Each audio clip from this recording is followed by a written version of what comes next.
Racist cop punches old black woman, finds out she is FBI. The afternoon sky was painted gold, with the sunset over the streets of a small town in Texas. Mrs. Helen, a 72-year-old black woman, drove her old Ford slowly down the empty road. She had just finished shopping, with a few grocery bags in the car. On the radio, a classic jazz song played, and she gently tapped her fingers to the beat. Suddenly, a loud siren blared from behind. The flashing red police lights reflected in her rearview mirror. A police car was tailing her. Mrs. Helen furrowed her brow. She couldn't remember doing anything wrong. She checked the speedometer, certain that she was not speeding. The traffic light she just passed had also still been green. "What's going on?" she muttered. With no other choice, she slowly pulled over to the side of the road, turned off the engine, and rolled down the window. Her hands remained firmly on the steering wheel, a cautious habit she had learned after many years of living in America. The officer who stepped out of the police car was a tall, white man with cold eyes and an arrogant demeanor. The badge on his chest gleamed under the fading light, and the name on it read, Mark Reynolds. He slammed his hand against the car door, his voice full of irritation. "What do you think you are doing?" Mrs. Helen looked up, keeping her voice calm. "Officer, did I do something wrong?" Mark scoffed, crossing his arms in front of his chest. "Driving like that, and you are still asking? Get out of the car now." Mrs. Helen hesitated for a moment. He hadn't given a reason for stopping her. Her instincts told her something was off, but she took a deep breath and opened the car door to step out. The moment she got out of the car, Mrs. Helen immediately sensed the tense atmosphere. Officer Mark stood with his arms crossed, his eyes full of contempt. He scanned her from head to toe as though he were evaluating a dangerous criminal. Mrs. Helen had experienced many similar situations in her life.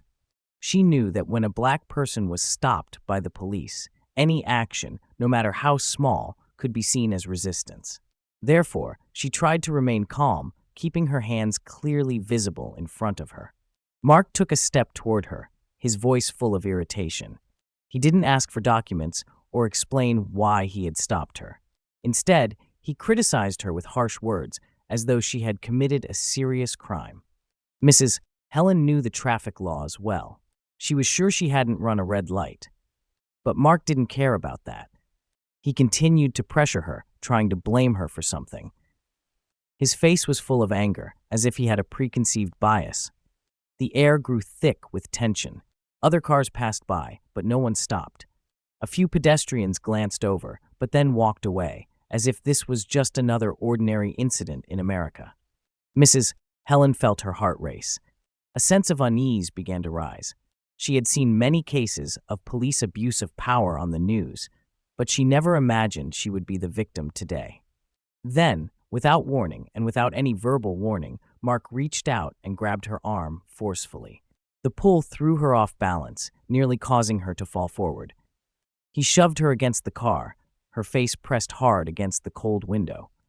Fear surged in Mrs. Helen's chest. This was no longer a simple traffic stop. This was abuse of power. This was discrimination. And she knew that if she was not careful, things could get much worse.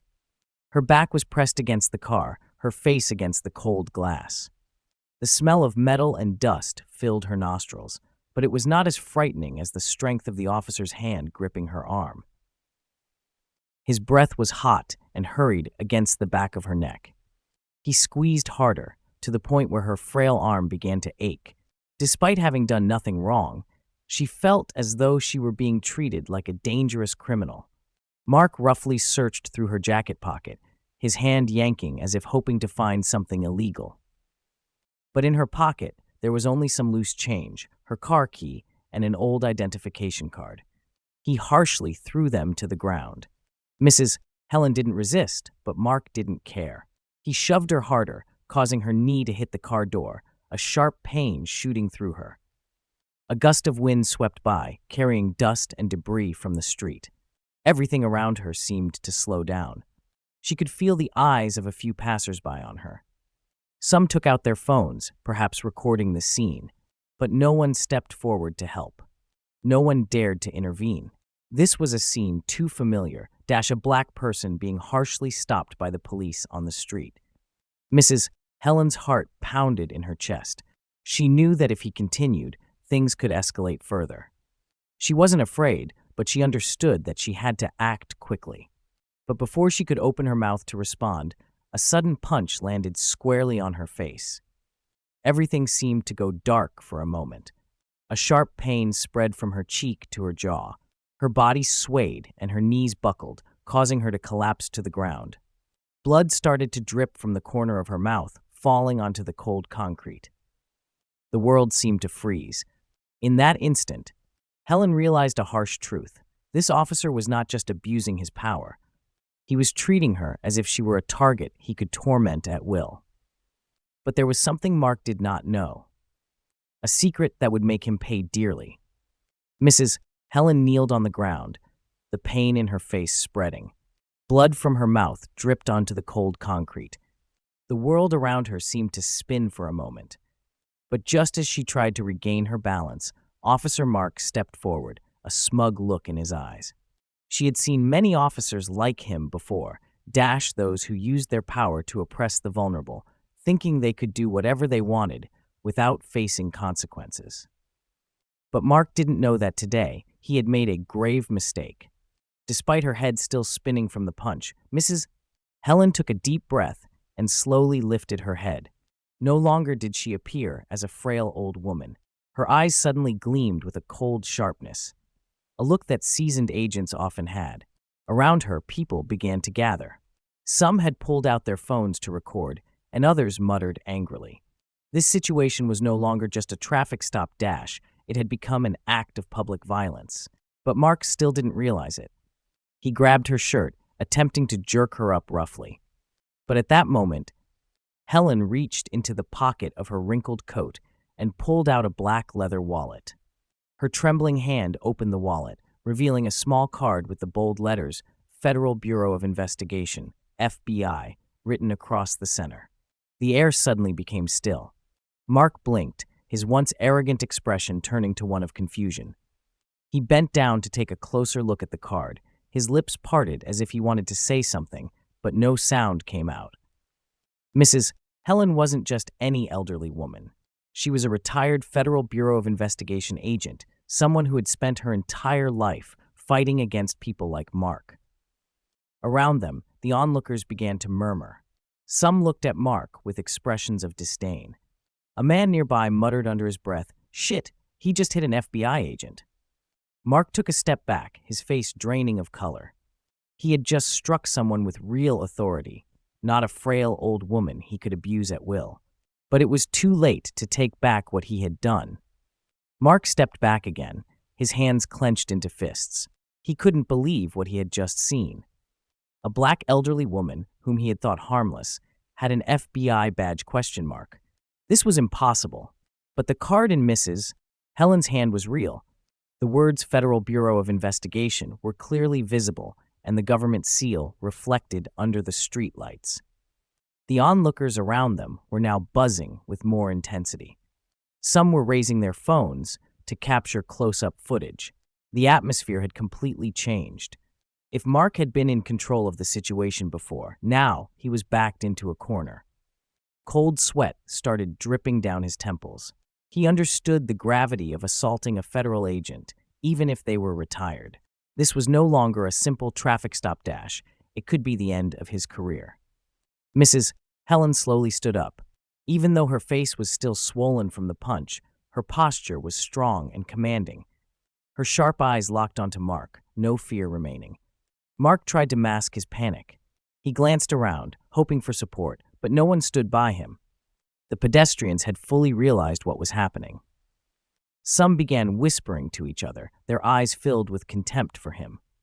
His heart raced in his chest. He knew he had to do something to regain control of the situation. He swallowed hard, attempting to regain his authoritative tone. But this time, his voice was no longer as confident. At this moment, Helen raised the FBI badge higher, ensuring everyone could see it. She didn't need to say anything. The truth was undeniable. She was not someone Mark could casually oppress. A siren wailed as another police car sped towards them, its blaring horn adding to the tension. Mark's colleague had arrived, but this time he wasn't sure whose side they would be on. The wail of the siren grew louder, amplifying the already heavy tension in the air. The police car skidded to a halt, its flashing lights reflecting off the dark road. Mark turned his head, filled with dread. If his colleagues found out what had happened, he could be in serious trouble. The car door swung open, and two police officers stepped out. They seemed surprised to see the crowd gathered, with an elderly black woman standing in front of Mark, still holding the Federal Bureau of Investigation badge in her hand. One of them quickly walked toward Mark, his gaze assessing. Mark knew he had to act before things got out of hand. He tried to regain his composure and stood up straight, but sweat still beaded on his forehead. He had been in many tense situations before, but this time was completely different. He wasn't just facing an elderly woman, he was facing federal law. Mrs. Helen stood firm, unwavering. Even though her face was still swollen and blood dripped from the corner of her mouth, she showed no signs of weakness. She had faced far more dangerous criminals than Mark. A rogue cop like him was nothing compared to what she had dealt with in her career. The new officer glanced at the Federal Bureau of Investigation badge in Mrs. Helen's hand, then turned to Mark. The expression on his face changed immediately. He understood what had happened, and it didn't bode well for Mark. The onlookers continued to film, some even making calls, likely alerting the media or the authorities. All eyes were on Mark, waiting to see what he would do next. Mark realized that the situation had shifted. He was no longer the one in control. Now he was just a police officer who had made a serious mistake, a mistake that could destroy his career forever. Mrs. Helen took a deep breath. She didn't need to speak much because justice was on her side. And she knew that what was about to happen next would be a lesson Mark would never forget. Mark stood frozen when he realized the situation had completely reversed. He was no longer in charge. All eyes were on him, now eyes filled with scrutiny, outrage, and contempt. The new officer stepped forward and stared at the Federal Bureau of Investigation badge in Mrs. Helen's hand. He understood that this was not something that could be easily brushed aside. An officer assaulting a federal agent, even if that agent was retired, was a serious crime. Furthermore, the entire incident had been recorded. There was no way to hide it. Mark tried to open his mouth, attempting to justify himself, but his voice was dry. The words caught in his throat. He glanced around, searching for some support from his colleagues, but no one stood by him. The officer raised an eyebrow, signaling for Mark to stand still. Mark clenched his fists, but he knew that resisting would only make things worse. A second later, the cold handcuffs clicked tightly around his wrists. The crowd around them erupted in chatter. Some people clapped, others recorded videos, capturing the moment. Mark, the abuser of power, was handcuffed by his own colleagues, an ending he had never anticipated. Mrs. Helen remained standing there, silent but dignified. Despite the injury on her face, she did not need to say another word. Justice had spoken for her. Mark was pushed into the police car. When the door slammed shut, he realized that his life had changed forever. No more badges, no more power, no one left to protect him from the consequences. The police car rolled away, taking Mark with it. The crowd slowly dispersed, but the story of the racist officer who assaulted a retired Federal Bureau of Investigation agent would certainly spread far and wide. Mrs. Helen slowly bent down to pick up the items that had been tossed to the ground, her car keys, wallet, and the FBI badge that, though old, still carried immense authority. She glanced around at the onlookers, giving a slight nod as a silent thank you. Even in retirement, she knew that justice never sleeps. And sometimes, the wrongdoers need to learn a lesson, a lesson Mark would never forget. News about the incident spread quickly. Within hours, videos of Mark attacking Mrs. Helen had gone viral on social media, garnering millions of views. Headlines across the media updated continuously: police officer assaults retired FBI agent, abuse of power, or racial discrimination. The local police department immediately launched an investigation. Mark was suspended that very day, and an emergency press conference was held. The spokesperson for the police department appeared on screen with a grave expression, stating that Mark's actions were unacceptable and would be handled according to the law. Meanwhile, Helen maintained her calm demeanor. She wasn't seeking attention or revenge. For her, justice was not about retribution. It was about teaching people like Mark a lesson he would never forget. As the investigation continued, Mark's past began to be unearthed. It turned out that this was not the first time he had engaged in violent behavior and discrimination. There had been numerous complaints against him, but due to lack of evidence or protection from higher-ups, he had continued wearing his uniform and abusing his power. But this time, everything was different. Mark was charged with the abuse of force, assaulting an elderly person, and violating civil rights. He faced the risk of losing his badge permanently and could even be sentenced to prison. His colleagues, who had once worked with him, began to distance themselves, as no one wanted to be associated with someone who was now falling into disgrace. Meanwhile, Helen continued her normal life. But one thing had changed. She was no longer just an anonymous retired agent. Many people praised her resilience, calling her a symbol of justice. Some human rights organizations even reached out to her for advice on how to combat police abuse of power. One morning, she received a letter from a young police officer. The letter contained just one sentence. "Thank you for teaching us that a badge is not power, it is responsibility." Mrs. Helen smiled. In the end, the most important lesson wasn't the punishment for Mark, but the awakening of others to the true meaning of justice. The next day, a special press conference was held to announce the results of the investigation into Mark's case. Reporters and journalists from everywhere gathered at the police headquarters, flashes from cameras lighting up the scene, creating a sea of light around the responsible officials. There, the authorities officially recognized Mark's actions as a serious abuse of power and a violation of fundamental citizens' rights. For the first time in his career, Mark stood before the public with a look of regret. He no longer had the confidence and arrogance of before. Instead, he was filled with confusion and fear. The questions from the media came at him relentlessly, demanding an explanation for his actions. But Mark couldn't answer. Any defense was meaningless in this situation. During the course of the investigation, something unexpected occurred. Documents from Mark's records revealed that he had previously faced multiple complaints about discriminatory behavior at work, but due to protection from his superiors, everything had been covered up. However, this time was different. The videos and evidence from the public had caused everything to explode. There was no way to hide the truth anymore.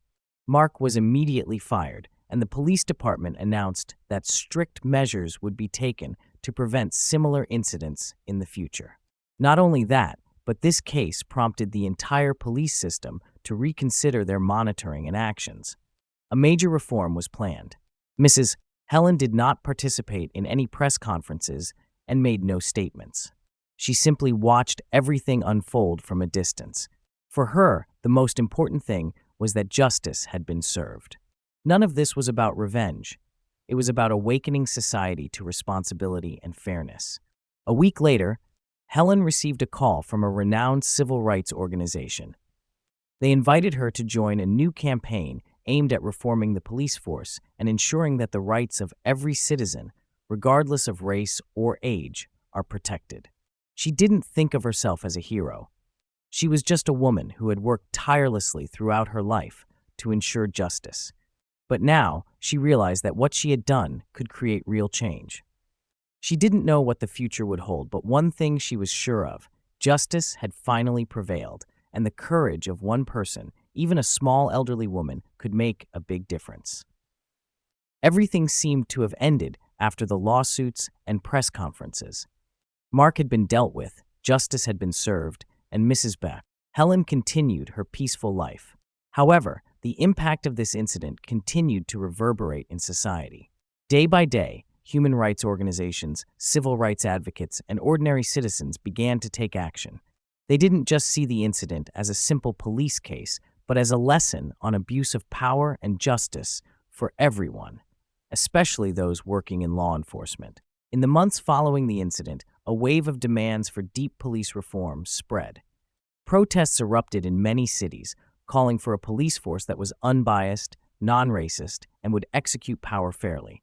Reforms were implemented in several states, requiring police officers to undergo training on human rights, how to handle situations humanely, and preventing the recurrence of abuse of power. Mrs. Helen, though not a spokesperson for any organization, could not help but feel the power of what she had helped to create. Many called her a quiet hero, as she had opened an important dialogue in society about fairness and the responsibility of law enforcement. On one occasion, she was invited to a major conference on police reform, where she shared her experiences on identifying abuse of power and fighting for justice.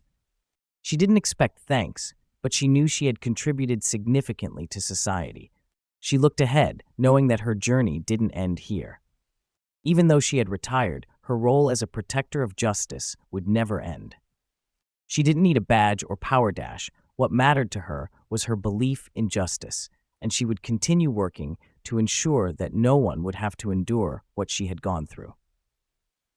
While Mark faced the consequences of his wrongdoings, Mrs. Tyng, Helen stood firm, not because she was never tired, but because she believed that no matter how many challenges there were, as long as one person dared to stand up, society could change.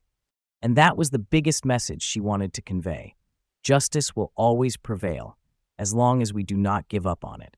And whether the world changes or not, she would always continue fighting, not just for herself, but for all those who needed a fair voice in this society. Thank you all for watching until the end. If you enjoyed the video, do not forget to subscribe to the channel and turn on notifications so you never miss out on the best stories. See you in the next one.